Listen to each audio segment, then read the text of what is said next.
What's up, YouTube universe? Welcome to the G-Way Show. Yeah, it's your host with the most. It's the infamous Jesus Peace. And we have a real special interview for y'all right here today, man. Y'all can see the title in the top of the caption. It says, Interview about government-funded child abuse. So while we come into this platform today, I have a real good friend of mine and a special guest. I got him coming up to the stage to talk about this title. And he gonna let us know what's going on, man, about everything he's been having going on with some stuff he been going through lately. Let's welcome my friend to the stage, Mr. T. Will. Thank you for that introduction. Yes, indeed, no doubt, my boy. Shit, how you feeling, man? I'm good under the circumstances. I'm good. I think it's time to let the people know what their money's been doing, what's been going on with their money. Facts. Now, I want everybody to understand, even though this is personal with me, this involves all of us because we're all paying for this. And I don't know anybody who would be okay with their money going for what they're doing. Now, keep in mind, I don't know all the ins and outs, but obviously it's something more sinister to it than what the surface tells us. There's something more sinister than meets the eye. Oh yeah. Yeah, I wouldn't be surprised if they got a little Epstein running around up in there. Wow. Interesting. Mm-hmm. Now, I mean, we could go through the whole backstory, but I don't think we need to. Okay. I think we need to go ahead and cut to the heart of this. For the Gotcha. last 3 years, I've been having to deal with harassment from the police, Houston PD, Houston Police Department. I've been having to deal with harassment from judges, CPS, and the clerk's office. Now, I've been trying to get a divorce for the last 2 years. During these 2 years, they've withheld my children from me. They violated my rights, and they've put my children in very, very serious harm's way. All for a junkie. Now you say, why would the police be helping a junkie? Not only are they helping him, they're using your money, our money, to keep this Taxpayers' junkie money for out of jail. What's that? I say taxpayers' money. Taxpayer money to keep this junkie out of jail. Since I've known of this junkie's identity, he has had a DUI where he ran into a food truck in broad daylight, high on God knows what. He's gotten away with domestic abuse of a pregnant woman. Whoa. So you're saying that this man could possibly tamper with controlled substance? Oh, not possibly. He does. He does. Okay. We just getting it. We just putting the facts out there for the people out there in YouTube land and universe, man. You know, to get everybody on the same accord of what we talking about right now. And look, I know we just running it because we had something else that we had another show that was going on, man, but we had a few little technical difficulties, and it wasn't on my friend's end, it was on my end. So now we're doing the run back, and we just trying to catch y'all up to speed. Okay. This individual, under normal circumstances, I would not know this man from a hole in the wall. He just so happens to be the son of of a city councilman from Sugar Valley, Texas, also known as what do you call that place? Not Sugarland, but it's a subdivision of Houston right there by Memorial. But to the point, he was a junkie, a very good. He's been a junkie for most of his life. Okay. And he's also married. He began messing around with my wife, throwing his whole family's savings at her. According to his wife, he's blown over $30,000 trying to woo her. Okay. I don't want to jump the gun because you pot boiling. It's boiling real hot right now. Yes, it sounds like a movie, don't it? Yes, it sounds like a movie already. So we're still gonna speed it back up to that point. But I want to go back. Let's go back. Because, like I said, we had the perfect introduction going. Like I was, wanted to tell the people we was friends for over 20-something years. We met at the airport. We met at TSA. We were brothers at war through the war we was going through at the airport with the government, which is TSA/Homeland Security. Just to clear the air for the people. And at the time, meeting my real good friend here of 20-something years, T. Will, he's a real honorable and stand-up person. So anybody that's honorable and stand up can always come up and share and politic with me on my platform, man. But in getting to know you, you ended up because you was a single guy when I met you, and then later on your wife came into the picture. Right. The woman that became your wife is the person that came into your life later on in the picture. And I can recall the day when y'all started going to Peru. Right. Going on vacation and stuff like that. And then you tell me you met this beautiful woman and the whole breakdown. So can you give the people a quick synopsis? Okay. Met this woman in say 2011, 2012, somewhere in there. Met her in Peru. We had a whirlwind romance. She already had one son. He was 1 when I met her. We got married in 2013. She brought her on over here, brought her into my house, brought her son. I treated him like my son. My boy Jeezy, he met them and everything. Real beautiful kids too, by the way, man. Real beautiful kids, man.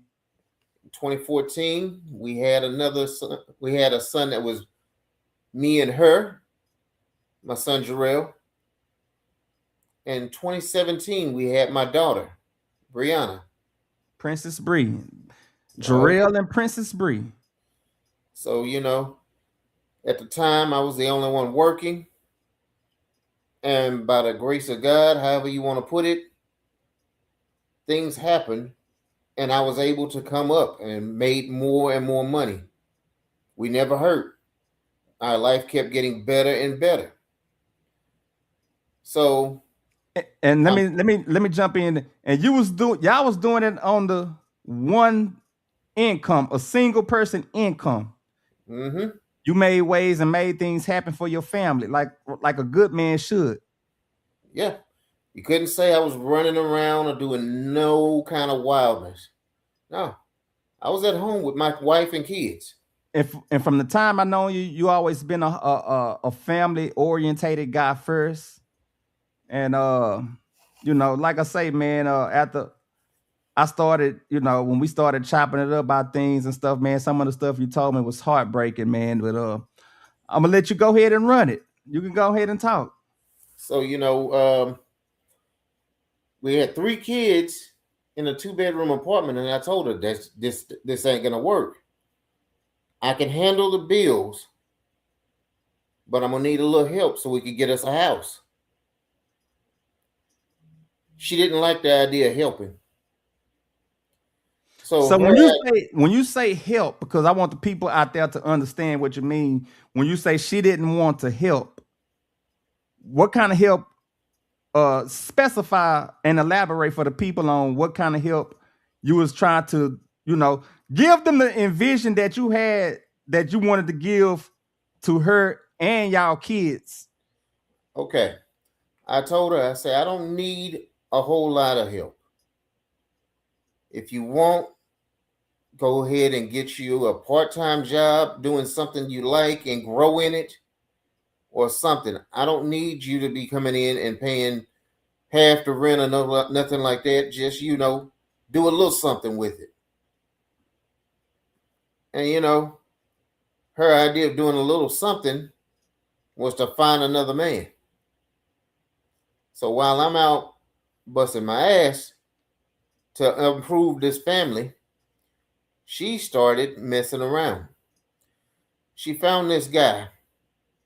His name is Jerrod Bass. Jerod Bass. Now, her son, Joshua, he used to be a problem kid. He still is a little bit of a problem kid, but I found a way to connect with him and channel him into being a much better person, a very smart kid, and we bonded. So one day, I'm taking him to school. This is right around when COVID was just about to kick up. And he tells me, he said, "Dad, can I talk to you?" I said, "Yeah, sure, man. What's up?" He said, "I heard Mom talking real sweet on the phone to somebody. It wasn't you. Can you fix it, Dad? I don't like that." I said, "All right. Yeah, we're gonna fix this." Let me ask you a question. As a father and being a provider, man, trying to be the best husband that you could be, how did that make you feel as a man and a husband, man? I mean, I know what you felt, as far as common sense wise, man, but to give the people out there, what was the feeling for you having to go to work and, have that kind of stress on your mind and deal with that kind of stuff, weighing heavy on your heart? It's very devastating, man. And I mean, you keep going and you don't want to believe the mess, but it came from somewhere. And you're in the back of your brain, you're hoping that there's a logical explanation for this. Maybe this or maybe that. But from the things he was telling me, I'm like, no, she's messing around for sure. So, you hope for the best, but you already are prepared for the worst. So I was kind of struggling with where to begin on this because, you're furious. A man's been sitting up here working crazy hours. You come home, you do homework with the kids, you cook for the kids, you clean up, and you find out the whole time she ain't been doing nothing but screwing around with some guy.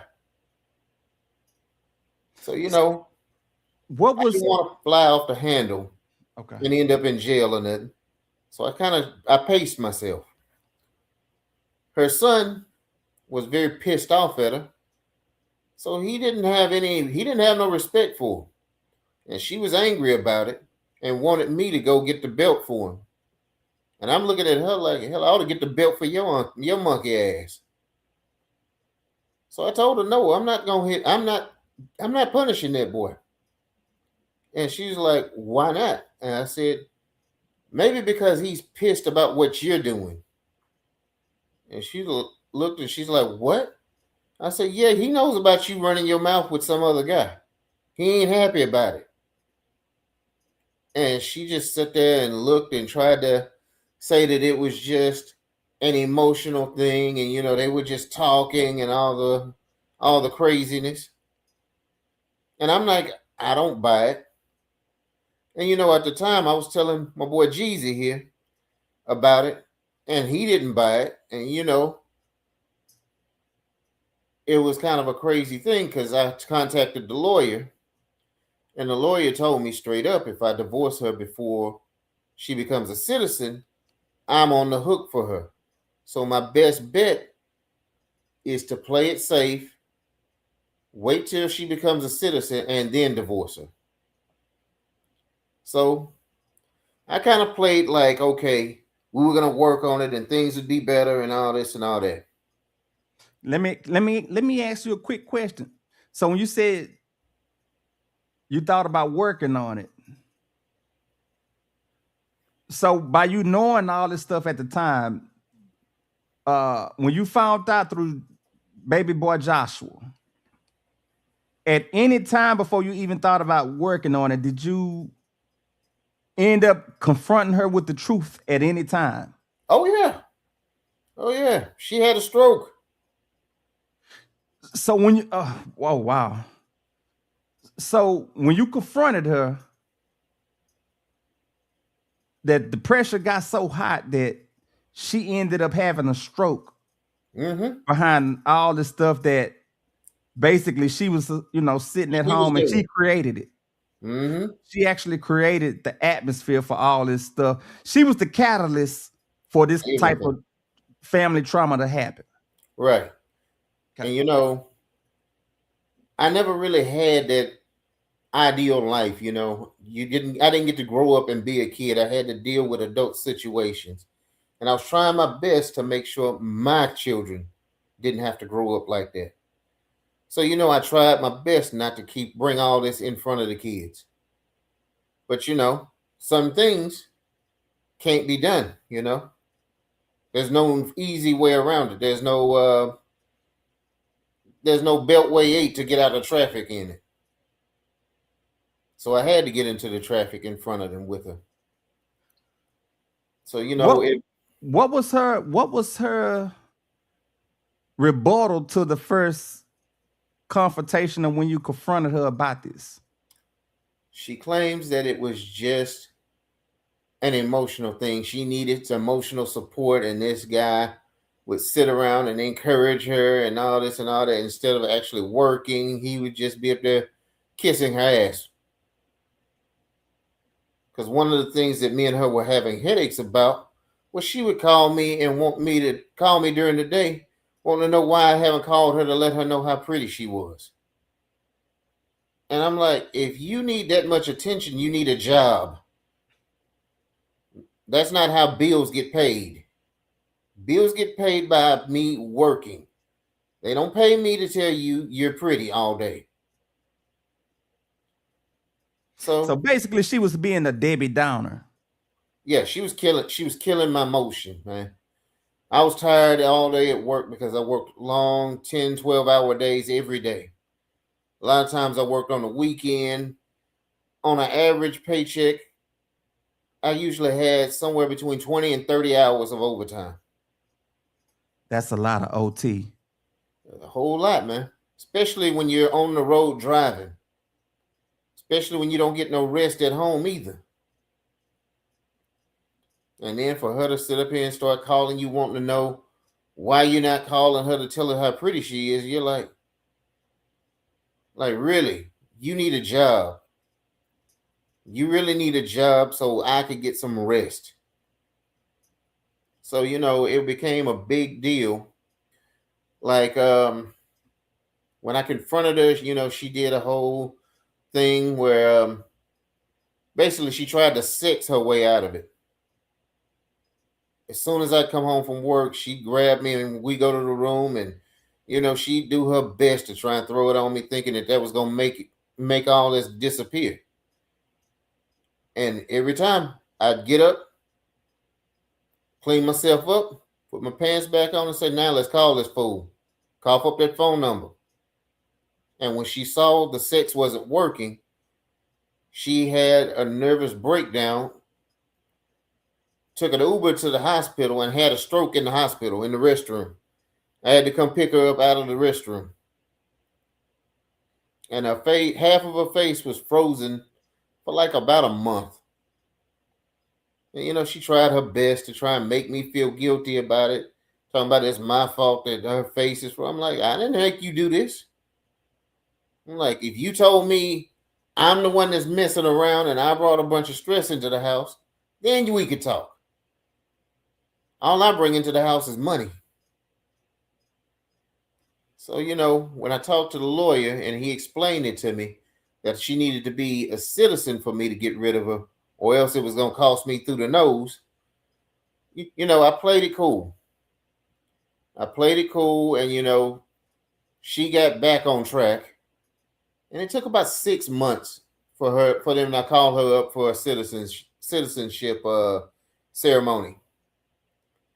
During that time, the family fell into a real smooth groove and everything, and kids were super happy, and it was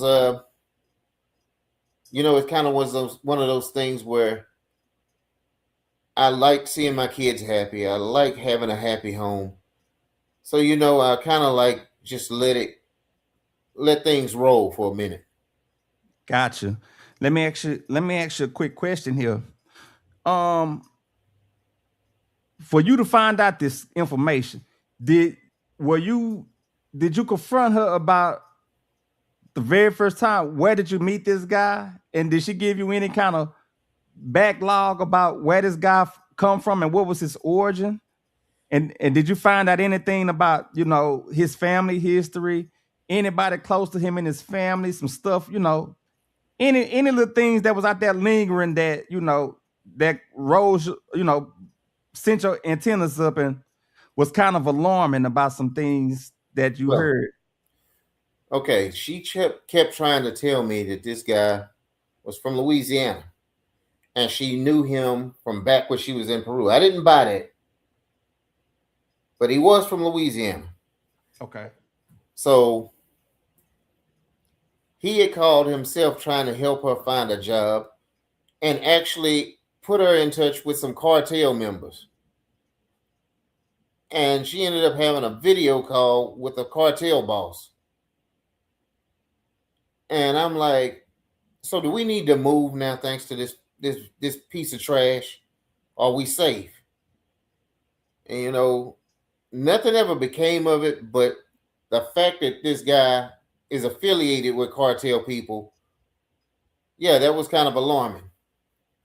Okay. But he did disappear for a good while, or so she said. So we fast forward a little bit. She had a bunch of near-death things that happened to her, a bunch of crazy things. Some Final Destination things happened. And another question I had, for the people out there in the audience or whatever, at any point all this was going on, were y'all always under the same roof, or y'all was giving some time away from each other? No, we stayed under the same roof at that time. Okay. So what had happened next was spring break had came up, and supposedly her mom offered to pay for her and Bree to go to Peru for her to have this trip with her sister to Machu Picchu. She asked me would I be okay with her and Bree going and the boys staying with me. So I had some vacation time. I said, okay, cool. I'll take a week off to stay with the boys. So, the very first day they got on the plane, me and the boys came home and I said, boys, we're going to watch movies. Let's clean up this mess your mother made, because she had crap all over the house. So we took about 30 minutes out and cleaned up all the mess. And we sat down and we watched movies. The whole week, me and the boys, we did something every day. We went out, we did all kinds of stuff. We ate good. Basically, it was a guy's day, a guy's vacation, basically. They were excited because they got to do football and all kinds of stuff with me. Got to do man stuff. So, out of the blue, she comes up with her and Bree have to stay a couple of more days. I'm like, all right, it's not like I couldn't handle the house. It wasn't like I couldn't handle the kids, but I'm like, this makes no sense. Later on, I found out that he was there with her, blowing his family's money on her. Wait. Bring that back. The whole time while you was helping taking care of the kids, y'all kids that y'all have, y'all beautiful kids that y'all have together, you was back here in Houston taking care of y'all kids, y'all children, and she said, she told you that her and Bree was taking a quote unquote vacation to Peru for vacationing real quick with her and her sister. And you saying that you find out that she was in Peru with the guy. With him. Now, I have another question. Now, her being with the guy, where was Princess Bree at this time? With her grandmother. But you want to hear the most? Get this. Her and Mr. Bass stayed at her mama's house. And keep in mind, I've known her mom all these years. Her mom has always been like, oh, all this love and all this. Her mom basically sponsored her daughter cheating.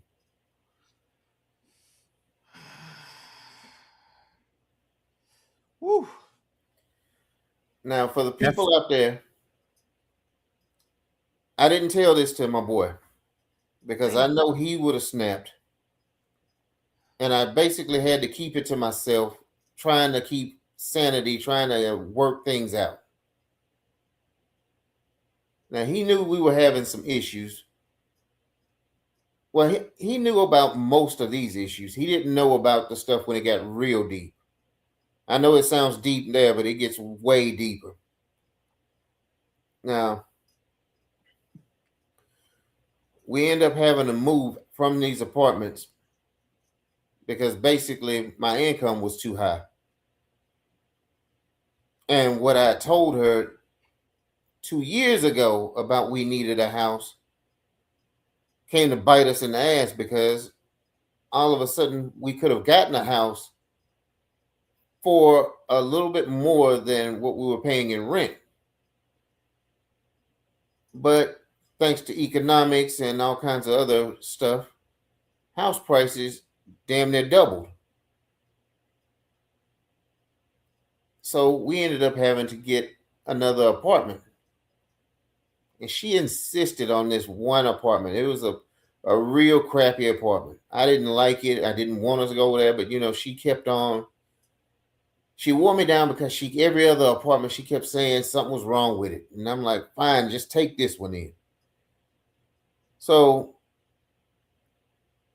because she didn't want anybody else around, she insisted that we were going to move all by ourselves.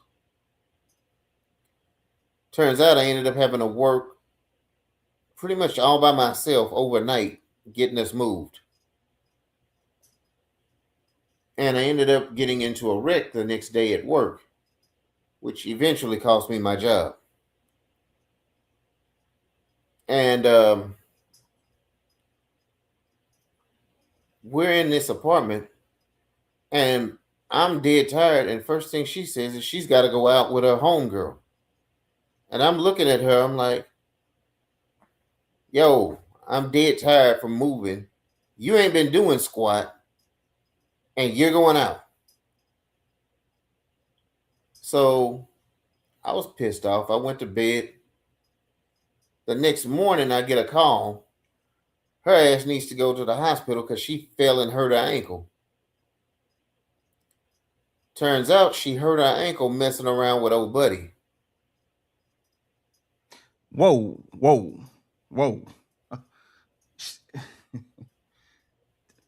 Man. She hurt her ankle.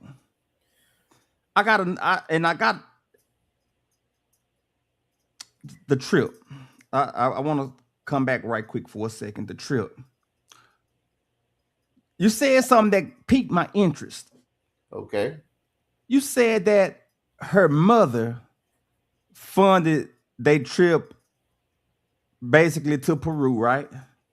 That's what And she said. and this guy, you said that when he was on a trip out there to Peru, he had spent all this money out there. So I got a question. I got a couple of questions about all that. What kind of money this guy was spending out there while they was in Peru, and the mother, which she know that you are her daughter's husband, you are her grandkids' father. And she funded this trip for the daughter and this jerk, right? Supposedly, that's what the narrative was. But after hearing the amount of money that this guy spent, I'm almost positive that it was nothing but a smokescreen. If you don't mind me asking, what kind of figure or number out there that this gentleman spent out there in Peru over this young lady? According to his wife, around $20,000. Now, say wait.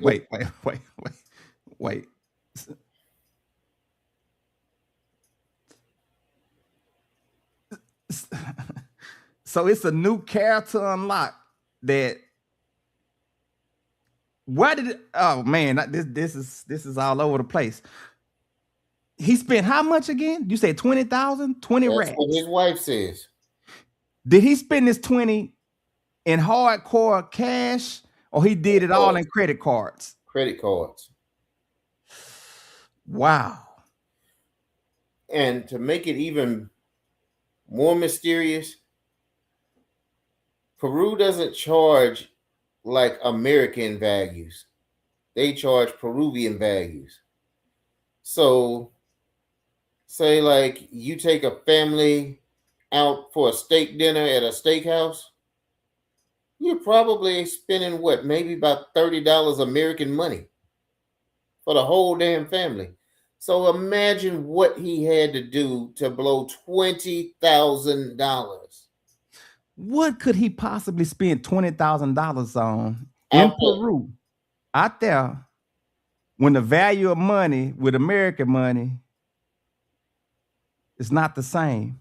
So he spends $20,000 out there. This man, he didn't buy no kind of land. He didn't buy no property. He spent this money all on a woman. All on her. That's crazy work. And back to the mother-in-law. I wanted to ask this question also. She was able to take this, because I want to say this gentleman is white male Caucasian, right? She took him into her family knowing that her daughter is married to you, which is Black African American, right? Right. So the question I have for you is, do you feel the mother is kind of sexist or racist? According to her own daughter, Mariel Wilson, or let me take the Wilson off, Atumkar. We're going to call her Mariel Atumkar. She liked me because she respected how well I had taken care of Joshua and got him on the right track. But she did not like people of color. Now, she respected me because she knew I was the enforcer. I did not go for none of the nonsense, and basically I protected her daughter from her. Without me there to protect her, she'd whoop Mariel's ass. Literally, she'd put up the knuckles and go to her head. Now, that came to a screeching halt the moment I met her mother. And, she would use my name as a threat to her mother. Like, Like he doesn't like that, so you have to stop doing that to me. That's how that worked. Now, after that trip, her and her mother were not cool for a very long time. Now, I didn't know why until later on. I didn't know that her mom actually had old buddy there and was not happy with her about that. How did you find out that? Oh, you said through the wife. I'm sorry. You said his wife Right. ended up relaying this information to you. Um, and then now you can go back to the hurt ankle. So you get the call saying that she hurt her ankle. Right.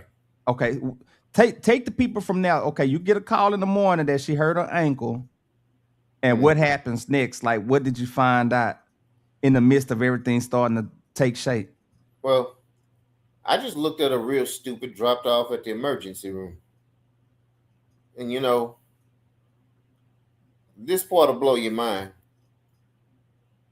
She said that that was Lamia's house. That wasn't Lamia's house. For everybody that don't know who you're talking about right now, I know a lot about the story. For the people out there, the friend that you just mentioned was a good friend to the ex-missus. Come to find out, old buddy stayed in that damn apartment. But she had been selling it like that was Lamia's place for over a year. So Let me ask you this: did Lamia know that she was doing this? You believe in your heart? I don't know. I don't know because Lamia was pretty trashy herself. Lamia was one step away from fucking monkeys. So Lamia was pretty much a wild, loose spirit to begin with herself. So, you know, you can't really say that Lamia had some kind of awakening or some kind of moral compass that said, no, you can't be doing that. Because honestly, I wouldn't be surprised if Lamia was doing that. Right, right. So fast forward, and you know, there's a big gap between me and her after that. And you know, I'd already discussed with my boy Jeezy. You know, they were supposed to go to Peru that summer, and I was like, I'm just going to enjoy my kids for now. And when they leave, I'm going to start dealing with the idea of getting a divorce. So, you know, I looked at her one day, and she looked like she was dying. And I looked at her, and something told me that, you know, if I don't figure out what's going on with her, she ain't coming back from Peru. She not coming back alive. She looked like she was going to die. So, against my better judgment, I reached out to her. And the night before they were getting ready to go to Peru,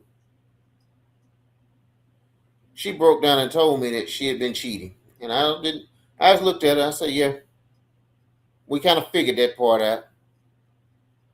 Then she told me she was pregnant. At that point, I cocked back my arm and I looked at her and I just pulled back and I hit the wall instead.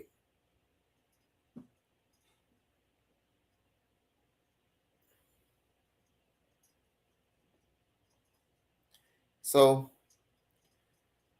I went and sat in the living room, had me a glass of Johnny Walker Black to try and relax my nerves because I was like steaming, ready to kill. And she asked me if it would be best if she got her a ride or got her a hotel room for the night. And I said, no, you don't need that. And like, I went to bed and she slept on the floor. The next morning, I got up and I fixed breakfast for the kids. And, you know, I looked at her and I said, let me feed this hoe. So I brought her some breakfast. And me and her spoke. And that night, That night, she went and did what she does the only thing she knows how to do.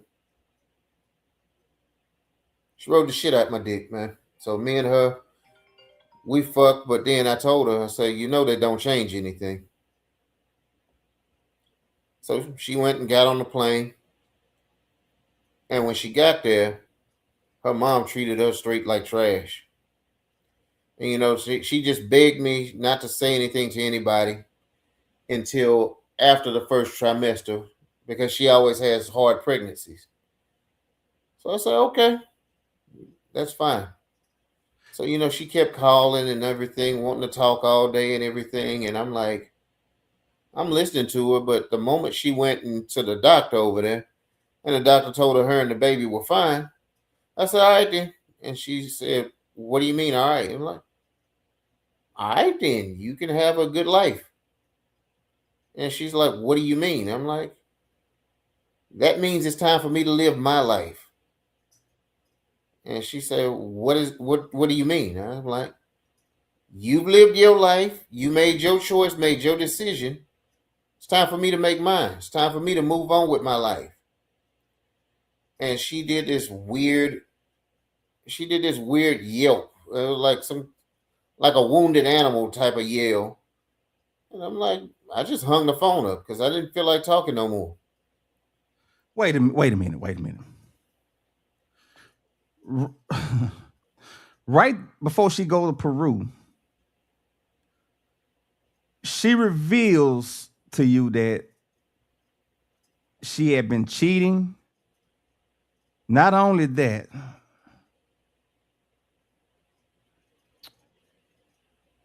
and that she's expecting a child Right. from another man. Right. And all in all, she still was like on some Captain Insano stuff. Like she still wanted you to be a husband after relaying all this information. Like, man, that was an atom bomb she laid down on you, man. And then it's kind of like she tried to play with your heart like you was some kind of simp or something after everything, sacrifice and being a good person for her and the family. Yeah. Like, put it like this. She knew she fucked up and she wishes that she could take it back, but she knows she can't. Like the other day when I saw her in court, I guarantee you, if I would have said I would have took her back, she would have dumped him on the spot. You can see it on her face. Okay, but take me back. You said she let out this whimpering sound after you told her it was time for you to go out and enjoy your life. Right. Meaning she already knew that the end was coming or it was over and the end was near. She just didn't want to. She didn't want to hear the idea that I was gonna move on. She was hoping some kind of way I'd be a fool and say, "Oh, well, yeah, you go have that baby and come back and yeah, we'll raise him."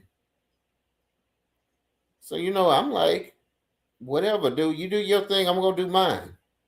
And she wanted to try and argue with me, and I just hung up on her. So she calls me the next day, and she's already lost the baby. And she's trying to make me feel like it's my fault that I caused her to lose the baby. I'm like, I didn't cause you to do nothing. I told you straight up it was time for me to move on. And she said that right after that, she felt like some kind of shock run through her body. And the next morning, she woke up in a bed full of blood, and the baby was gone. Now, I don't doubt the baby. She lost the baby. But the whole bed of blood and all this dramatic fucking Freddy Krueger garbage she was trying to feed me. No, I didn't buy that mess. So, me and her didn't speak for a little bit. And, I was going on with my life, doing whatever I needed to and everything. And, she started calling a lot more. And, me and her spoke a bit. And, she asked me, towards when it was time for her and the kids to come home, was she welcome in the home? And I said, I gave her some conditions. I said, look, you come home, you got to go to get you some psychological help because you are fucked up. And you need a goddamn job. No more of this, I got to do everything myself. You got to pull your weight. And she said, well, what about us as a couple? I said, you do what you got to do first before you even talk to me about that. So after all that was going on, you honestly still had an open mind or still? Not really, Jeezy. Okay. Biggest thing was, I know, like, I raised the kids straight up to be all about the family. And I didn't want to be the one that yanks that out their heart, yank that part of them out of their chest like that, So I'm like, okay, maybe we all live under the same roof. I go do my thing, she do hers. Nobody does anything in the house, I thought we could be at peace like that, And I totally understand, and I commend you for fighting for your kids like that, man. Even though you had the issue going on with the mom, it was a bigger cause and a bigger picture for you at the end of the day, as far as the kids. The bigger picture was, I did not want to be destroying the kids. You look like a fraud if you sit up here and you build up, tell them everything is about the family. And then you're like, okay, fuck the family, everybody get out. So, they come back and, school starts and everything, and we done everything. And like, I started coming home, and every day my son Jarrell is just running around playing. And I'm looking at him and I'm like, where's your homework? Every day he's like, oh, I don't got no homework. And I'm like thinking to myself, like, this sounds like some BS. Where's his homework? And she's like, oh, he ain't got no homework. So Josh, being as devious as Josh is, Josh went and found the homework that Jarrell was hiding. He had been going to school for 3 weeks and never did a drop of homework. She just sitting around there like, oh, he got no homework. Basically an absentee ass parent. So at that point, I snapped off and I was going crazy, only to find out that her and her actions had fucked up Jarrell so much he was going to school and not doing any work at school either. And she didn't care. And I'm puzzled so too now because you revealed just a little bit ago that she had lost the baby for this new man. Right. So the baby is no longer in existence, and the family, quote unquote, is still kind of between y'all with a little bit of normalcy. But apparently she was bringing old buddy around and it was fucking up what normalcy they used to be. Got it. Okay. All right. Come on. So, one day I'm, the neighbors, they always see me with the kids. They always like, oh, he's such a good dad, And one day, one of my neighbors says, I'm sorry to bother you, but you seem like such a good guy. I can't just let this keep going. And she like, is that your wife that lives there with you? I said, yeah. Why? What's up? She's like, she's been seeing this creepy guy. Every day when you go to work, this guy comes over. And she showed me pictures of him. And she said, you're not going to rat me out or anything. I said, no. I mean, more than likely we're splitting up anyway. because things just weren't making any sense to even try to keep us under the same roof. I mean, there was no connection there. There was no family there. I mean, it was like we were under the same roof, but in two different worlds. Give the people an example of what you're speaking about. That Okay, I come home. We speak for a few seconds.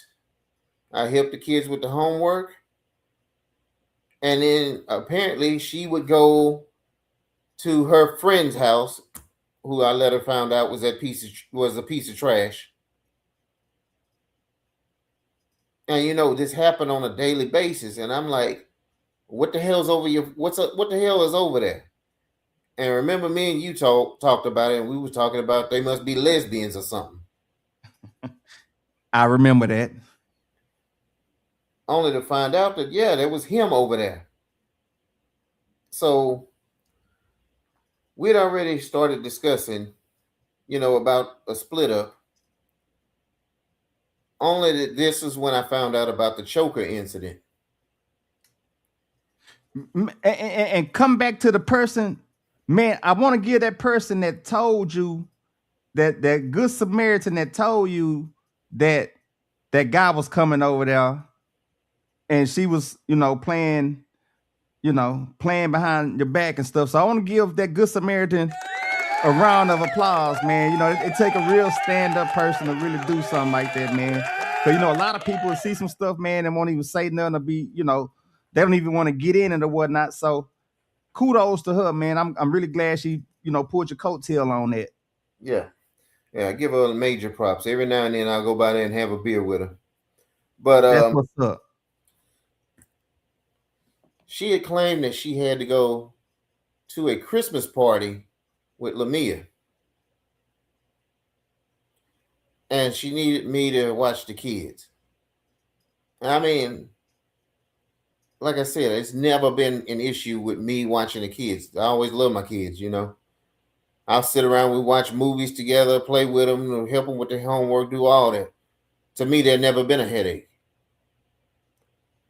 So we're sitting there, we're watching TV and everything. They go to bed, and the next morning, she comes in the house with tears in her eyes. And I looked at her, I said, "What's wrong with you?" She claims that her and Lamia had a fight.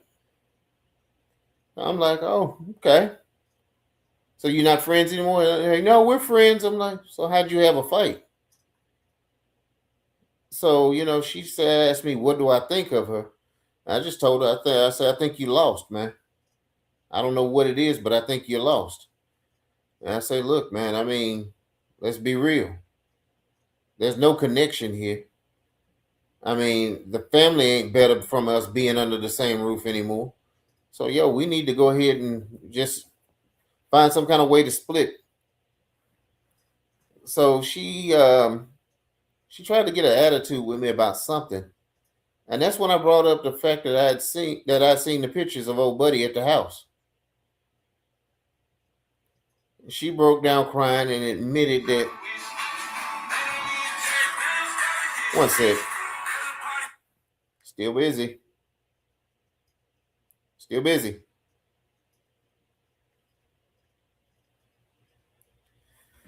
Yeah.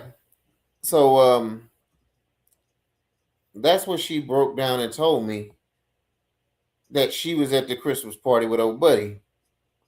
He had some kind of psychotic relapse or whatever, and choked her at the party and got fired.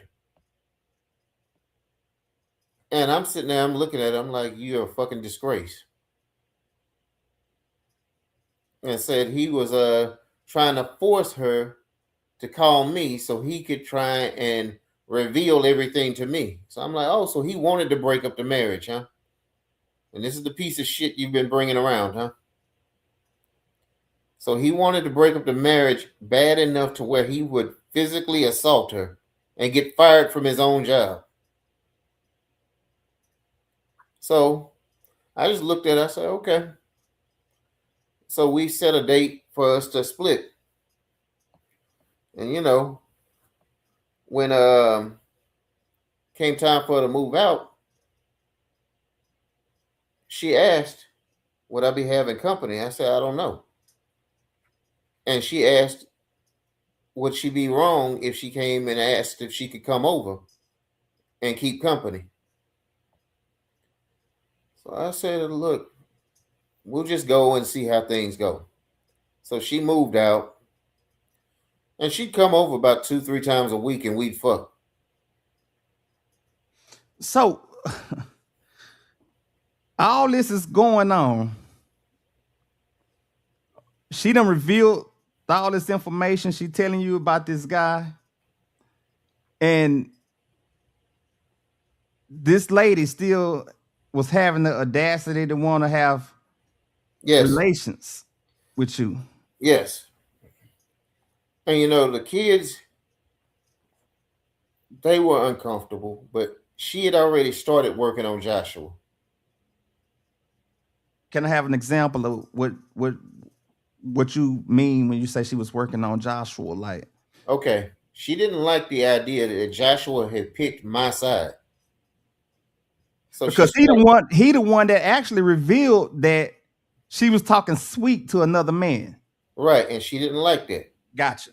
So she started working on him to get her back on her side. So what had happened after that, he was like, she would send his ass over there with Bree and Jarrell. And he would come over there and be the shit starter. And he had it was one day I went to take the trash out. He gave Bree a big ass knife out of the drawer and took a picture of it and sent it to her. And I'm like, I come back and, you know, I get this phone call talking about why I got baby girl running around playing with knives. Who he sent the picture to? His mama. Or Bree with the knife. Yeah. And, you know, I go back and I'm looking at it and I'm like, that knife ain't accessible to Bree. It was a different type of knife. It was not one of the knives we keep out in the drawer. And I brought that up and I'm like, somebody gave her that knife. That's not one that we keep in the drawers. Basically him. So me and him had a come to Jesus moment, and I told him about himself. And I say, you over here starting shit. I know you gave her that knife. And he just started crying. I say, don't ever call me dad again after you pull some BS like that. So I'm in this apartment by myself. You know, the kids, they spend every other day with me. And, you know, once the lease is up, I moved to my mother's. Well, hold on. Let me backtrack. There was one part that I did miss. You know, she had started asking about me and her trying to restart over, trying to work past things and, you know, put things back together. She really wanted to come home. And like a day or two after she had this conversation with me, she's pregnant again. Wait, all right, wait. Wait a minute. She come back a second time with another bombshell that she's pregnant for the same man a second time. Well, here's what happened. She had that conversation with me about wanting to come back home, trying to fix things. And I said, well, we need to sit down and talk about it face to face. And 2 days later, I get a call while I'm at work. She's at the hospital. She's had a miscarriage. She didn't even know she was pregnant at the time. And of course, it ain't mine because I have a vasectomy. So basically, she's been using dicks as pogo sticks. Been jumping left and right, man.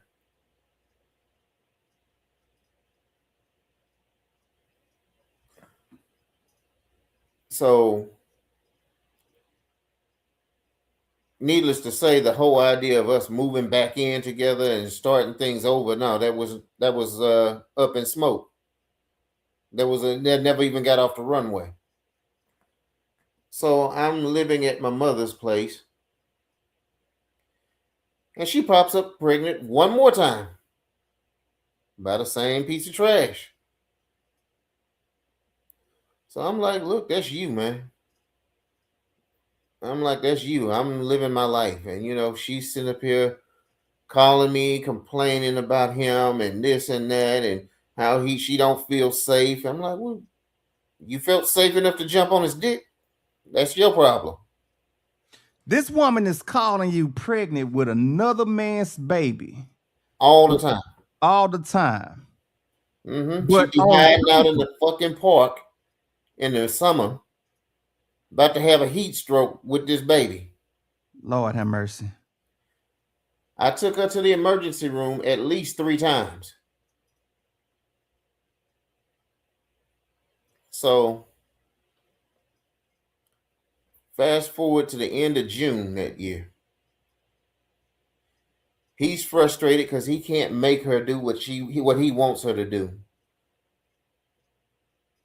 She's been living in this apartment that supposedly he's been paying half of the rent for. The other half of the rent was coming from the child support that I was giving her. I was giving her with $700 a month. She was supposedly giving I'm him. confused. Huh? I'm confused. How was you giving her child support? I just I would send her. I would I think it was I mean, was this more like a verbal agreement between the two of y'all? Yes, it was a verbal. Okay. So I'm like, okay, sending money to help with the kids. And she would give the money to him for him to pay rent. But during him and all of his crackish behavior, he developed a $200 a day coke habit. So he wasn't paying the rent. He was using that money for cocaine. And in one of his cocaine relapses, he went crazy and beat her up. So this guy, not only he's a substance abuser, he also has a habit of beating women. Mm-hmm. What a real piece of crap. Yeah. I've seen him a couple times in person, and every time I've seen him, he's run. He's no tough guy. He tough with a woman. He ain't tough with a man. With a man, he turns into a track star. So, where was I? You say she calls me at work and that morning, and she's telling me about it and says she called the police. She calls me back later on that day, and I asked her, "Hey, did the police come?" She's like, "No." And I'm like, well, you got to do something about this. You can't have this fool coming around just beating on you and everything and anywhere near my kids. So I called my lawyer, and the lawyer said if the police don't come, what you could do is you could go to the emergency room, and they have to come. So I get off work, I go pick her up and the kids, and we go to the emergency room. And the police finally talk to her. And they do the police report and all this mess, but they never arrest him. And this is what, HPD, Fort Bend County? HPD. What kind of HPD? So he immediately goes into rehab for cocaine. She has no place to live, and the kids are living with me at my new apartment. And the kids start asking, Dad, we're worried about Mom. Mom don't have no place to stay. What's going to happen to Mom? Now, against my better judgment, I let the kids pull at the heartstrings. I should have left this whore on the street, but I didn't. So I bring her over to the house, and the kids are all happy, and you can see they're back to their normal glow and everything. And it made my heart, a little bit weak, because you always want to see your kids happy. So we're doing things and all this, and the kids are happy, and she starts talking nonsense. She tried to kick some mess about child support. I'm like, you living with me, I ain't gonna pay you.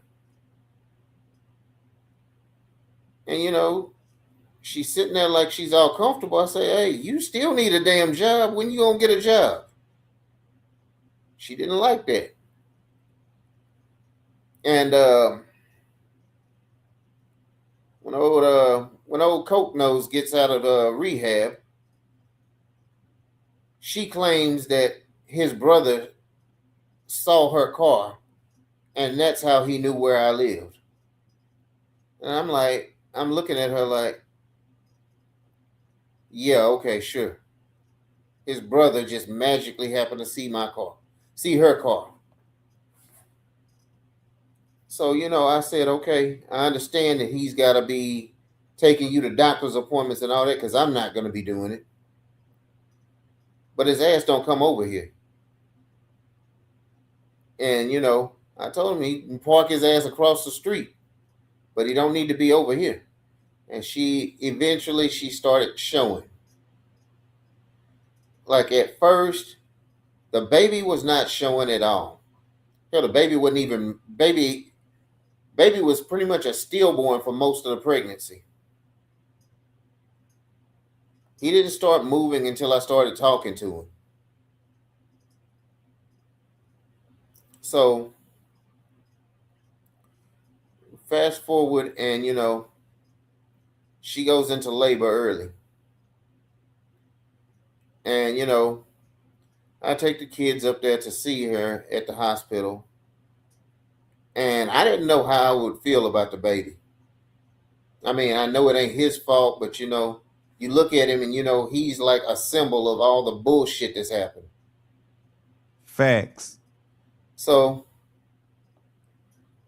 I don't know what kind of crazy game. I think she just wanted to see what would happen. So she asked Joshua to hand the baby to me. And the moment he got in my arms, I didn't know how to feel. I mean, I was just like, control yourself, don't drop him. And the moment he got in my arms, the first thing he did, he opened his eyes to look at me. And I looked at him and I say, this ain't his fault, man. You can't hate him for the garbage that these two idiots have done. So, the baby comes home and all this and all that. And, every chance he gets, he's watching me. So I start talking with him and playing with him a bit and everything. And, I said, okay, we need a new place to stay because this is a ridiculous amount of people in one 2-bedroom apartment. Again. So we find this other apartment, and magically old buddy shows up at that one too. And I got on her ass about it. I'm like, look, he ain't supposed to even know where I stay, let alone come over here. And me and her had a discussion about it. And this man had eyes on you the whole time without you really even knowing. I'm pretty sure he did. So, we already know. Well, I'll explain later who these eyes were. Okay. So, her birthday comes around. And, we try and do the family thing. And, I'm like, okay, we're going to have a family dinner for your birthday. So we're sitting at the restaurant eating. And she's complaining about the baby. Talking about she gonna have him come in there to get the baby. I said, you bring him in here, I'm gonna beat the shit out of him. So she just gets up and leaves with old buddy. Supposedly it was her birthday present. He bought for her some tickets to see what her name, Lainey Wilson or whatever. Okay, and which is what's really crazy. She do this with y'all kids right there at the table. Yeah. Right. Yeah. Did the kids address that or say anything when she left? They looked and they said, sorry, Dad, I know you're mad. And I said, yeah, because this ain't how a family dinner works. I'm like, why we sit up here even trying to call it family if you're going to try and bring this piece of shit in here who destroyed the family? So, like, from that point on, I've had like a silent treatment for this motherfucker. So she tried to get up and confront me one day, and I just went off on her. I said, you bringing this motherfucker in like I'm too stupid to realize you going on dates with him. I'm like, you need to go ahead and you and him need to have your own fucking space. Leave us the fuck alone. Y'all can go ahead and do whatever crackhead behavior you want to. So, you know, she tried to do it in front of the kids because she knows I don't like to fight in front of the kids. And, you know, me and her went at it, and we had a big blowout about that mess. And I think that's around the time I told you about what everything was. Facts. That's true. So, you know, I'm like, this shit is unsalvageable. So there's no way in the world we could just keep moving on or whatever, put a happy coat of paint on it. So, you know, I have to let my people know, man. So at this time, I started hearing rumblings from Tennessee. And out of the blue, my stepmother calls me, asks me how things going, what are doing with the kids, and am I doing this or doing that, trying to keep things normal. I was like, yeah. Me and the kids go somewhere every weekend. I try and keep it happy as possible for them. Let them have some fun. I help them with their studies and everything. And, you know, she was like, oh, that's great. But I'm hearing in Tennessee that my snakeskin father had been out there talking crazy, trying to lay everything on me like I did something wrong. So I called up my stepmother and asked her about Marielle Atumkar and Joshua, whatever the hell Joshua name is, whether they've been in touch. And she's like, well, yeah. I'm like, when was somebody going to tell me this mess? So like a day, maybe a couple days after that, they kidnapped the children while I was at work.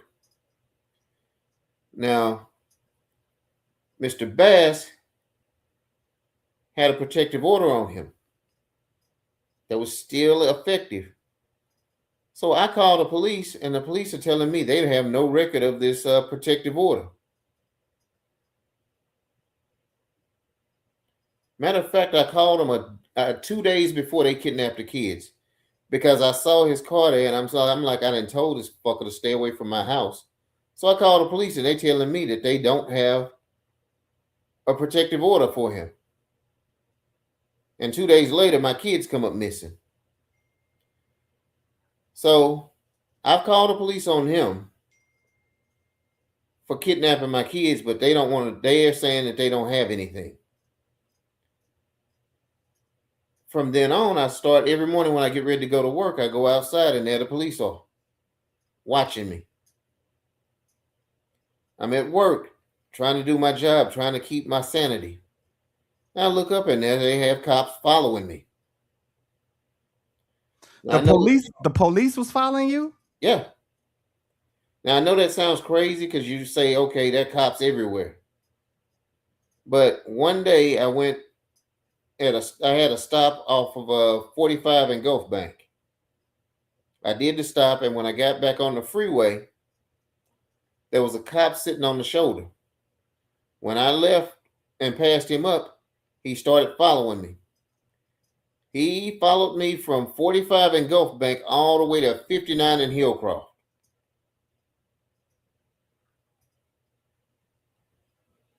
There's no way in the world you can tell me that's his area or his territory or his whatever you want to call it. That was a straight up follow job. That was a straight up tracing.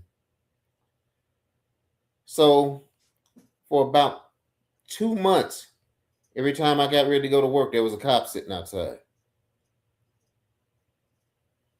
And I'm like, wow. So I ended up getting a lawyer. And the lawyer, he told me everything told me what he was going to be doing and everything. And I trusted him to be doing his job. So after he got hired and paid, I asked him, I said, where's the protective order? He told me not to worry about it. He said it costs money to get those things. And, we don't need to worry about that until we're getting ready for trial. So I'm like, all right, but when am I going to see my kids? His answer was soon. I'm like, okay. Keep in mind, if you never had a divorce, you never had a reason to know divorce law or any of the procedures. I'm trusting that he's doing his job. The whole time, all he's doing is stalling. So they had sent out a letter for a child support hearing because the moment she got away from me, first thing she did was file for child support and go into hiding. I had to get her served. So I'm waiting on him to do anything. He's telling me I have to find out where she is, which I know now is a damn lie. He was supposed to be doing that mess himself. But when he did that, I became a private detective and found out where she was living by doing a skip trace on her cell phone. So when I sent the process server over there, who does the process server run into? Good old Jared Bass. Jared Bass. Jared Bass. Shit piece extraordinaire. That's the father. That's the father-in-law. No. Jared Bass is Choker. Son. Choker. Mm-hmm. Got it. Okay. And what the process server also found out was the place that they were staying in was rented by none other than Steve Bass. Which is the Spring Branch. Yeah, Spring Branch. That's where it is, but it's called Sugar Valley. He's a city councilman over there in Spring Branch. So now it's making sense why the police won't help. I found out the police were, anytime I called the police, all they were doing was giving them exact information on me. And they was giving you the runaround the whole time. Yeah, giving me the runaround, but giving them every piece of information about me. So, what is it? That hurricane thing hit, and I was able to get out of the apartment and move away from there. So when I moved away, my awesomely intelligent estranged wife ran into my mother and blabbed that basically they had been trying to keep track of me and couldn't find me anymore. They couldn't find me because I moved out in the middle of the night. So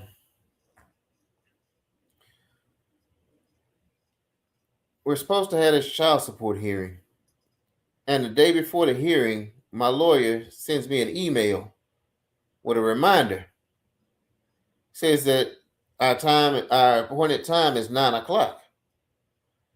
Problem is, I had the hard copy from the Attorney General, said it was at 8 o'clock. So I called my attorney. I'm like, why are you sending me this that says 9 and I got a copy that says 8? And he tried to play stupid. He go, oh, well, it's the same thing. I'm like, no, it's not the same thing. Because if I'm late, I'm screwed. So he said, okay. He said, well, I'll be there. So he was there, and all of a sudden her child support claim was thrown out because there was a superseding divorce being served. Keep in mind, I filed this paperwork in August.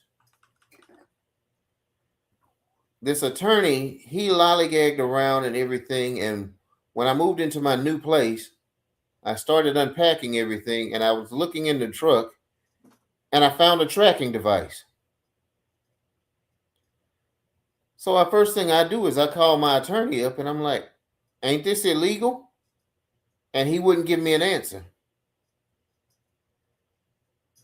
So I'm like, are you going to turn this in? He's like, I don't know yet. I'm like, you don't know?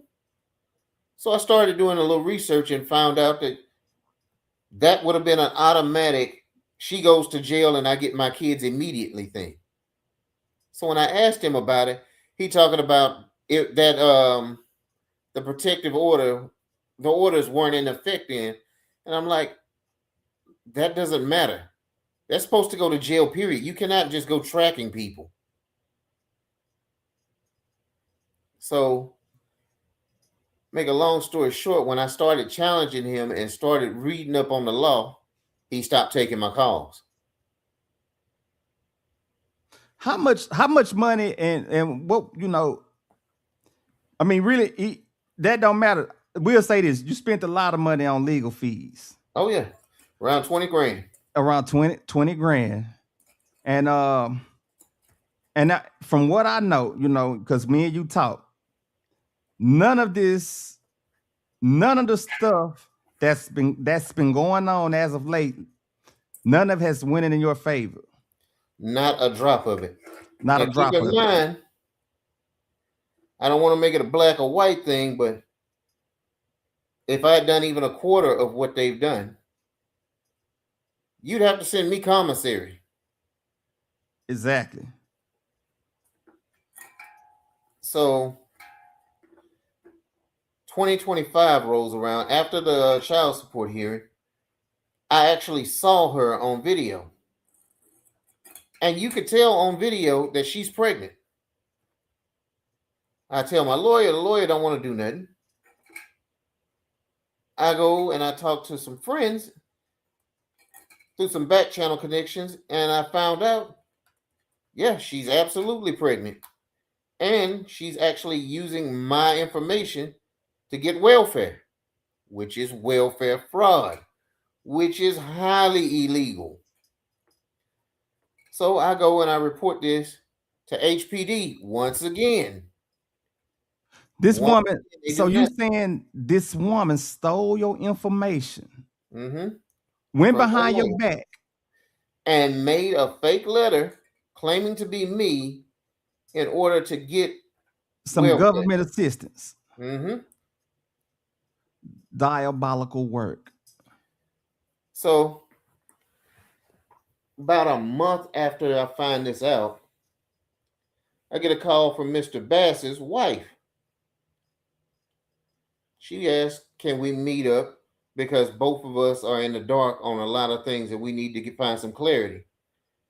So I meet up with her, and we have about a good 3-hour talk. This is when I found out about all the money that he had been blowing on her. I found out about him going to Peru with her. She found out that, yes, it was her that he was messing around with in Louisiana.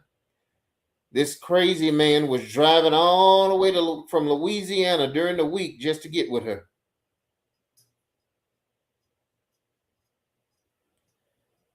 And, we found out a lot. Me and her, when we compared notes, we found out a whole lot. I found out about his outstanding drug problem. basically he got kicked out of college his freshman year, first semester, because of drugs. But he still walks around with the LSU logo shirts and everything like he's alumni. He perpetrating the fraud. Yeah. Yeah, like yeah, okay, you passed by there, but you ain't part of that. Like, yeah, I rode through River Oaks. Yeah, I got a residence there.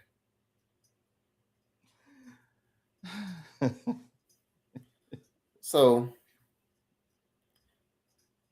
I get a second attorney, and she talks a very good game. And when I asked her, when am I gonna see my children? She let it slip that she talked with the other attorney, and the other attorney was offering her this garbage ass visitation. And I'm like, she comes back and asks me, am I sure that there's no violence or something in there? I'm like, no, I've never touched that damn woman.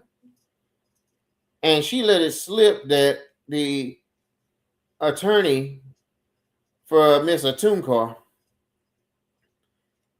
has said that she didn't have anything on me, not yet.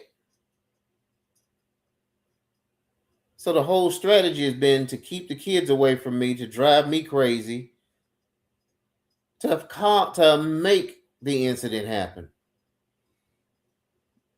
So she was trying to force you to do something to her, basically. Yes. To get you in some kind of trouble, get you in some kind of vine, to keep you locked up, keep you from fighting for the kids, just the whole nine, just keep you basically occupied where you really couldn't do nothing. And they can make all this other stuff work behind your back. You know, they was moving like some shadow players. Right. So you had the police keeping an eye on me for them. You had the police refusing to enforce the law because they've broken at least 4 felonies already. And you have the courts sitting up here pushing my case out. Now, if you file for divorce under normal circumstances in August, there's no reason on earth why you shouldn't at least been in court by November. Facts. We didn't see court until January 7th of this year. And even then, they still have nothing on me. They still have nothing they can say negative about me. So what did they do? They pushed it out again. But they pushed it out and threw a ridiculous child support amount on me. And magically, the clerk's office loses all of my paperwork repeatedly. The judge has even seen that they blocked me from submitting paperwork. Now, I've been through 3 lawyers. Not a single one of them has turned in discovery for me. Not a single one of them would file for custody for me. Not a single one of them would turn in any evidence or file any motions on my behalf. Now, I filed with the Texas Bar Association, and they came back with the most ridiculous thing, talking about that is the lawyer's prerogative to not do their job. So when I say state-sponsored child abuse, I do mean state-sponsored child abuse. Because if a parent tries to keep the children away from the other parent, that is considered child abuse. Now, I've also caught the police in numerous times sitting up giving information back to Mr. Bass. So you feel this guy and his family basically have that much power to make some things happen behind the scenes that can be geared to sway you off the trail of everything they got going on? Well, let's be honest. I've told you about 4 felonies at least, right? Exactly. Now, if the police had done their job, he'd be under the prison. Just the assault of a pregnant woman alone is 2 years. He most definitely would have been gone. Kidnapping, oh, he is beyond gone. Illegal surveillance, yeah, you're gone. Welfare fraud, oh, yes, you're gone. But don't you find it very ironic that the son of a public servant, of an elected official, is stealing welfare? So not only is he using the police who we pay for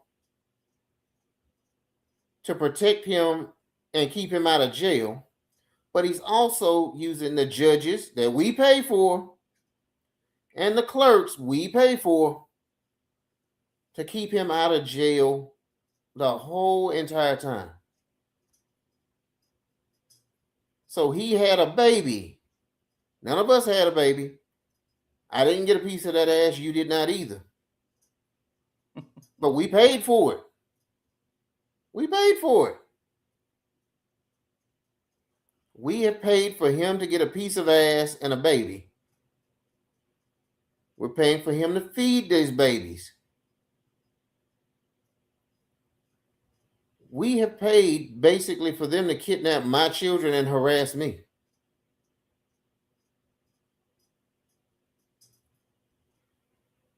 You know what, man? This is a very hard story for me to sit here knowing you, because knowing you personally, I knew you well before she came into your life or whatever. Knowing, you was a good dude, real good stand-up citizen, man. I mean, you'll give the shirt off your back if you had to or whatever and stuff. So, man, to just hear all this stuff, man, is very disheartening. It's very distasteful on how she tried to play you and portray you, man, to the system, and a lot of our brothers are locked behind that cell in that system, man, for things they didn't do, man. And hopefully a lot of those guys can get their way to come home, man, and live and try to make some of themselves and live off the fruit of their labors or whatever. But man, this is a hell of a story that you laying down on the people right now, man. And we just trying to break it down, man, and we can break it down step by step. You can have as many segments as you want or whatever you need on my podcast and my show. It ain't my show, it's our show. You know what I'm saying? It's a show for the people. And the biggest thing about this is for you and I, and we both know the story or whatever. What is the end game to all this? Their end game, the only end game I could possibly see is for them to find a way to throw me in jail. Because they can't win. The only way they can win is to throw me in jail. Now, they're trying to come up with a way, but I don't live that kind of life, man. I don't live that kind of life. I go to work, I come home, I chill. You don't have me running around on drugs. You don't have me choking no damn body. You don't have me beating nobody. I go to work, I come home, I chill. The most you can say I do is go hang out with some friends. But you don't see me. You're not going to sit up there and say I did anything illegal because I don't do that. I don't live like that. You ain't going to see a bunch of wild people running in and out of my house because I don't keep company like that. They don't have anything, so their best bet is to drag it out and try and hope that they force me to do something drastic. Like when I was in court, it says that they are supposed to consider crimes, especially fraud. The judge tells me that she's not concerned with that. When I bring up the fact that I got proof that they've been violating the protective order, yeah, but we're not concerned with that right now. I'm like, so what are you concerned with? What was the judge nationality? Oh, she's white. You remember? She's a white woman, Janice Bird. Janice Bird? Janice Bird. Wow. Yep. I can start naming off the lawyers too. The one who gave me the fake child support hearing time. His name is Rizwan Shah. Rizwan Shah. Rizwan Shah. You look him up. He has a pilot's license and a lawyer, and his board certified. I don't know how he's board certified, but yes, he's board certified. The second lawyer, her name was shit. I forgot her name. And on next segment, I'll bring up her name and the third lawyer too. And I'll bring up her lawyer's name because her lawyer was part of the fraud, part of the welfare fraud herself. And the current lawyer, he's working the system. Basically, the judge will let him do whatever he wants to and call me out for calling him out. Like I asked her, I called him out for he kept on interrupting me while I was talking. And she said, Mr. Wilson, you can't do that. I said, well, he's not supposed to be talking when I'm talking, is he? And she's like, well, no, he isn't. I'm like, but you're letting him do that, huh? And she just put her head down.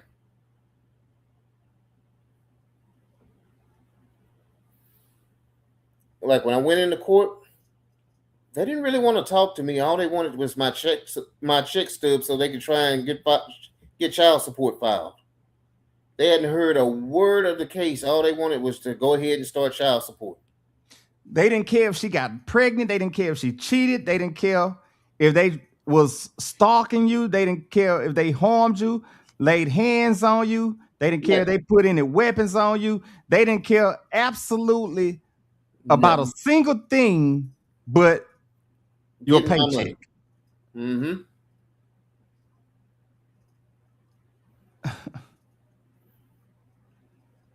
And like they were I ain't never had faith in the system. You went with me. You went through the TSA drama with you. 3 situations with me. So yep. And we all seen that firsthand, But that's crazy. You would think that keeping the children safe would be something that everybody should be okay with. They don't care about the kids. Which begs another question. What else is going on for them to put that much effort into my kids? And how many other kids are they doing this to?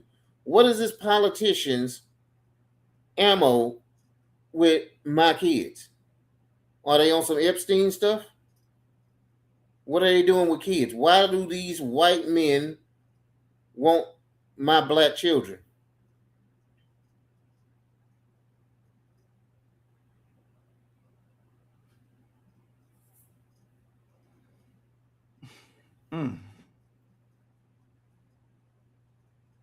I mean, it's a mystery, man. And it's mind blowing. It's mind blowing. Like I say, if I wasn't living it, I wouldn't believe it. And for those who are sitting at home watching this, you have any doubts of any word I say, I have the proof. I have a big box of documents that prove every word I say. And believe it or not, it wasn't just white cops that were helping them either. You telling me that it was our own kind? Oh yeah. Oh yeah. I sat down for 2 hours with this brother. He's a detective downtown in the domestic abuse. No, the family violence unit. He sat there with me for 2 hours and went back and told every word I said to that piece of trash. Like he wrote his name on a folder and gave it to me. But when I called that number back, it was not a number that went to him. So he might have gave me a fake name. But yeah, it was a brother's. The first time I called the police on him, there was a brother also that told me that there was no protective order.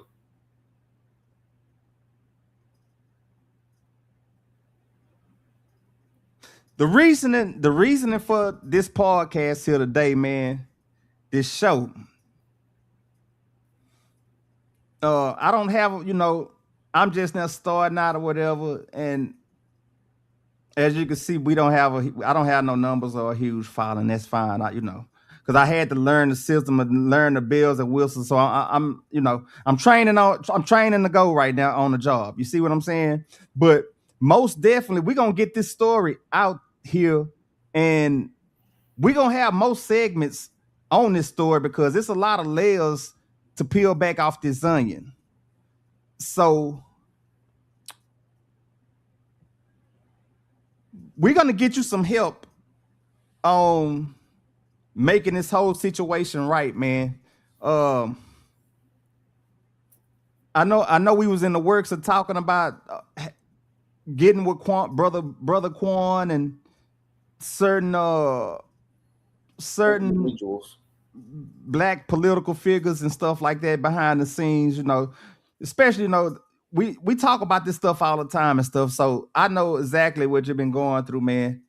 And I commend you and really appreciate you for coming up here, even sharing your story, not only with me, but with everybody out there, man. So, people can hear how they treat us in the system and how they treat us, man.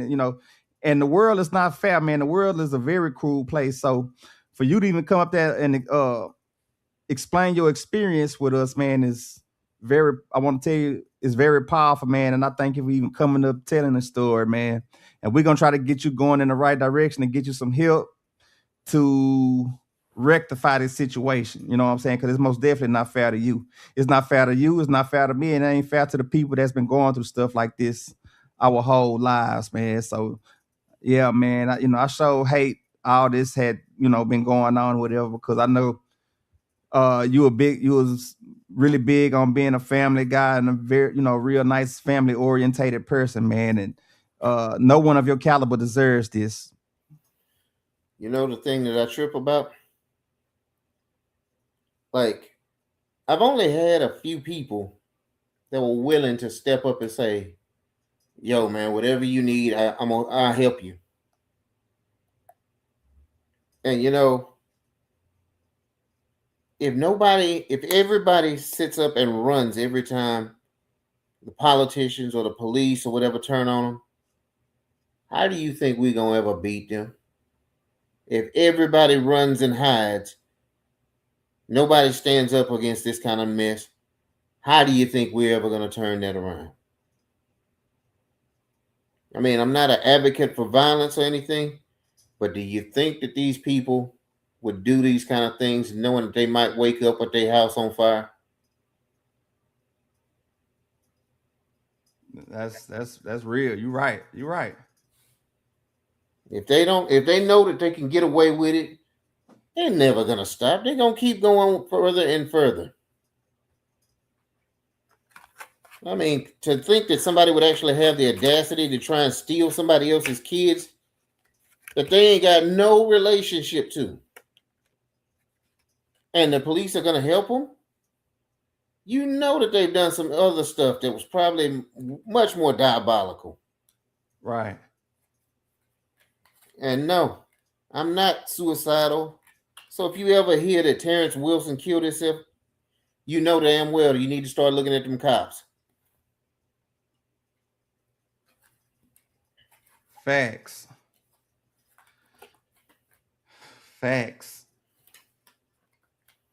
They do some diabolical things out there, and I bet I'm probably just the tip of the iceberg. I bet that there's a lot worse stuff that's going on. But after this, when you had your situation with this case or whatever, have you received any update on anything else, far as within the court system or anything else going forward? Because I know they didn't proceed with the divorce process part yet. No, they didn't. They're trying their best to try and hold off to see if they could force some anger out of me. So what they did was they initially said that child support was going to be $500 and some a month. I get a letter, they've jumped it up to $828 now. which is unsustainable. They made it so I can't have a lawyer. So now I got to go to court with no representation and they could throw anything at me. Every lawyer I've had has basically sabotaged me. Every lawyer I've tried to hire, they've turned tail and run.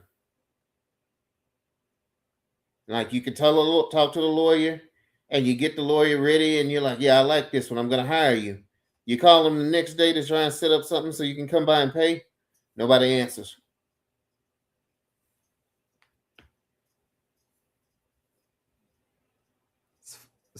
That's pathetic. Yeah, so I mean, like when I hear a lawyer say, "Yeah, I got you. I'll represent you," I don't even blink because I'm like, "Yeah, you say that now. You say that now, but fool me once, shame on me. Fool me twice, shame on you." Yeah. I've gotten fooled 3 damn times by 3 different lawyers. Are you going to go to the? Are you going to pursue going to the bar association to? I'm gonna file again on all 3 of those lawyers. As you should. You should file for your grievances. You should. I'm gonna file again, but it's obvious that basically the bar association is in the pocket too. Every layer of this, everybody's in the pocket. Yeah, CPS basically hung up on me when they found out I was the father of children. Like, honestly, I don't see why men pay for CPS. We should have an exemption where we don't have to pay a goddamn dime to them because they are not on a man's side at all.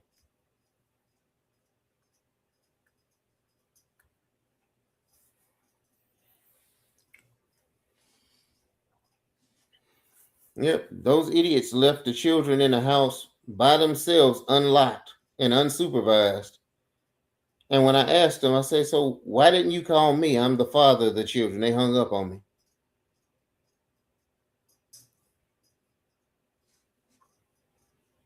Wow. Which is an excellent question. If something is going on with the children, CPS is notified about this. Why are they acting like they don't need to talk to the father at all? Like the father don't have any rights at all. Especially I don't know about any other states, but the state of Texas, man, it's a crying shame how they be moving out here, man. Yeah, they on some good old boy stuff. Like if you ever thought that good old boy stuff was over, wake up. They just put some black faces in there and made them good old boys too. Sambo. Yep, got them boys out there dancing. I told you how I got the protective order, huh? You did. You did. Let's tell everybody out there so they understand. No hired lawyer would get me that protective order. So when I was looking around trying to get a new lawyer, one of them was aggressive and wanted to prove himself to me. It took him less than 3 minutes to find that protective order and email it to me. However, when I hired him, he would not do any damn work. The moment he got hired, got paid, and found out whatever they have in the case or whatever, or whoever they have contacting him, he knew he could not do a damn thing. He handed me the paperwork, told me for me to do it.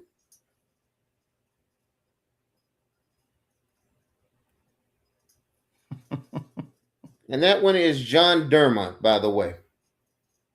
John Dermott. Mm-hmm. Yep, he's got an office downtown on Travis Street. We need to expose his dirty little drawers. Yeah, and this guy's a well represented lawyer. He's got many years under his belt. He's got like 30 years of experience. Basically, he's a heavy hitter. He's a heavy hitter. and he ran like a little girl. He challenged me, said, "You keep saying this about this evidence. What do you actually have?" Because he was trying to belittle me. And I pulled it out and I showed him, and he's like, "Whoa, you got that?" And I'm like, "Yes." And he said, "We could go to the judge with this." I said, "Okay, well, cool." He said, "Can you get me a copy?" I went and got him a copy, and next thing you know, he's like, "I can't present this." And I said, "Why can't you present it? You just told me you could." I can't. That's against the rules. I'm like, "Well, why did you say you could do it?" I ended up firing him 2 days later. This is after I Wow. gave him $3,500.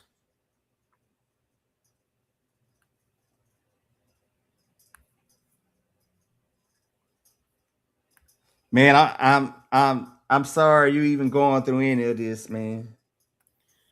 Yeah. You know, Well, I it's got to give it to. I got to go ahead and do what I got to do. I mean, there are things that no matter what, it's going to take a miracle for them to get out of. But as long as it stays in Houston or Harris County, they have a shot of getting away with it. As long as there's no flashlight shined on the roaches, they didn't took over the kitchen. mm. Wow. Wow. But we'll talk off air, and we'll arrange something else, and we'll Most go with a more focused thing, because I know this one's long winded, and I know people don't keep track of everything. Oh no! But you have to understand, man. This right here, which we doing right now. You be surprised. This is very exciting because it's real insightful, man. It's real insightful, and you being able to just take your time and tell it the way you need to tell it, man, and get it off your chest. And like I said, when we end it, what I'm gonna do, I'm gonna try to promote it, push it out there, man, and just share this episode to anybody you can to get the traction to get some eyes on the story. And I'm gonna do the same. I Yeah. wish I would have had it where I had the people to come up, but we was having a difficulty at first. I couldn't drop my link in the regular chat. So I had to go in my private chat and put the links in there or whatnot. And I couldn't even do it in the regular comment section, but which is okay. I feel today we got our point across. We got a lot out. I still feel it's a lot more. We really didn't even get to get in depth and go into depth too, because I still think we would need a lot more time. And we really Yeah. at the 2 hour mark right now. I know you might be tired of, a little partial or something about, getting all this out or whatever. I And mean, I'm it's a little bit emotionally draining because it gets you angry. yes. It gets you angry knowing that these people are basically, you pay these people to protect you.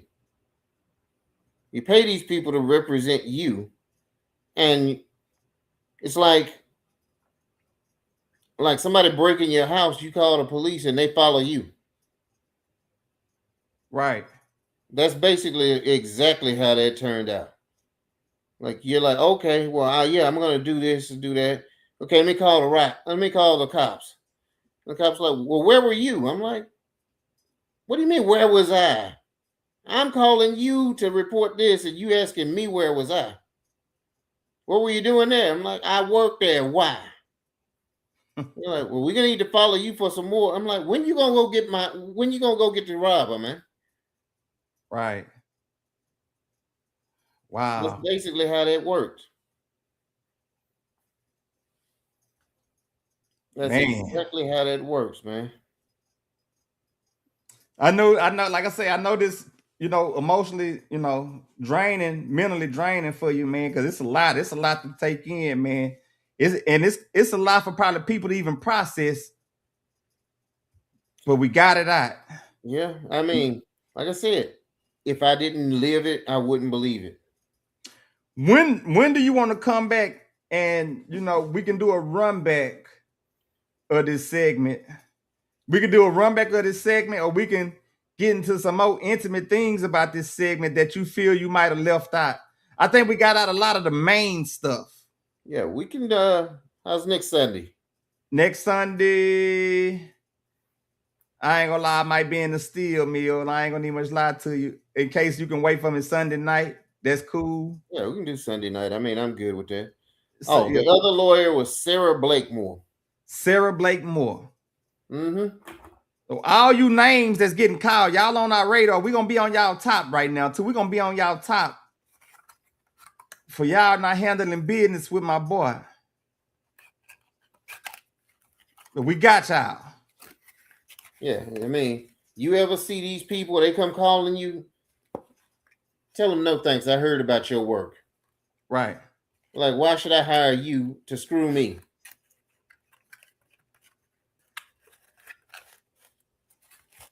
Like, why should I hire you to screw me?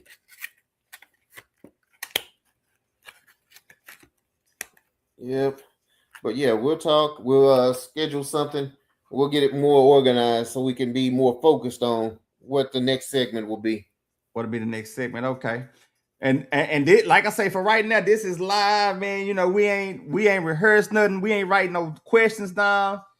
We just ran the script, man, according to plan. Our friendship led us to doing this. So we just did this according to plan, man. And like I say, we got it out. Me personally, I love this episode. I think it really went beautifully. I think it really went well. And next time, like I said, we're gonna brainstorm a little bit more, and we'll put it together or whatnot. Man, your phone, boy, you blowing up over there, boy. You blowing up. I'm almost done. I'll call you in a minute. So yeah, I ain't gonna hold you, pimping, because I know the Super Bowl probably getting ready to come on in probably about 30-something, 40 more minutes, even though I ain't really concerned about it. I could care less. I could care less either. But the only thing, man, I really think about this Super Bowl that I like, man, my friend, rest in peace to Thump, man, from MB Smiley High School, man.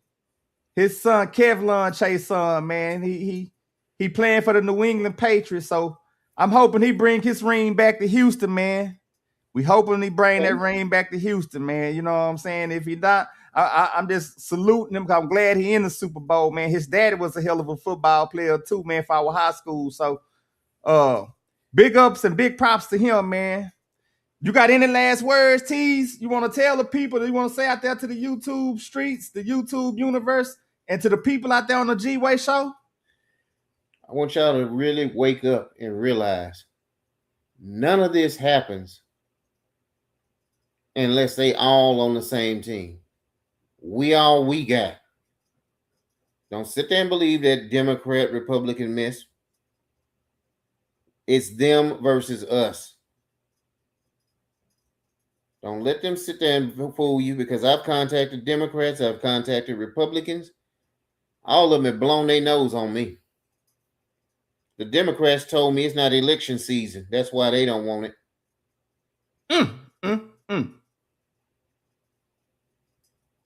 They told me maybe if it was election season. I'm like, really? Oh, and his father is a Republican. Papa Bass. Papa Bass. Papa Bass is a Republican. He went to one of them Trump meetings. No telling. He probably had an Epstein meeting too. No telling. But yeah, I need y'all to wake up, man. This ain't gonna happen. Waiting on them to fix it. They ain't gonna fix themselves. They all doing some dirt. We all we got. I like that. I appreciate that, man. Hey, man, I thank you, man. I really appreciate you coming up, man. I appreciate you being there, man. No doubt, man. 20 years of friendship, man, got us here today, man. So, any way I can to help you, cause shit, you helped me back in the game, man. When we was dealing with those government shadow players with those three little dirty letters we called the TSA. But we gonna expose that on a later date, and y'all out there, y'all gonna really trip out on that. We got some stories about some government monkeys out this world that we can tell y'all about. Yeah, they were getting they porch monkey on, laughing like they didn't know this man. They talk bad about me, and I'm putting money back in their pocket.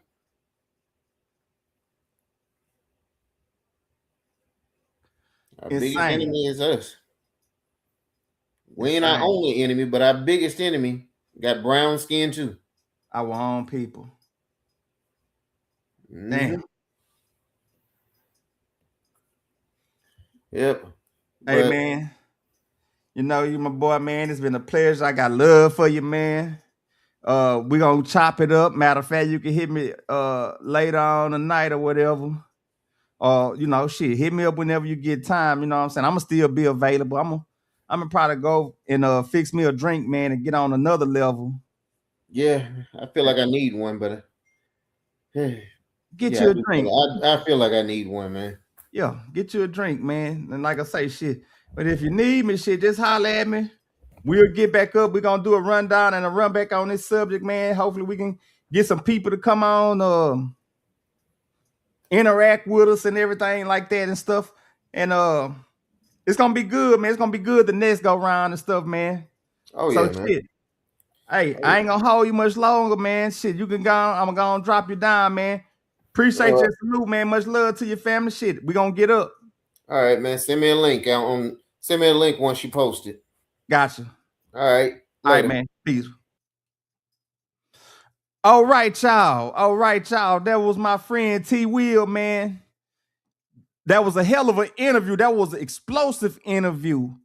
And that interview, man, that was specifically for him, man. An interview about government-funded child abuse, man. And if y'all put down what we was putting down, man, I think y'all out there will really get the picture.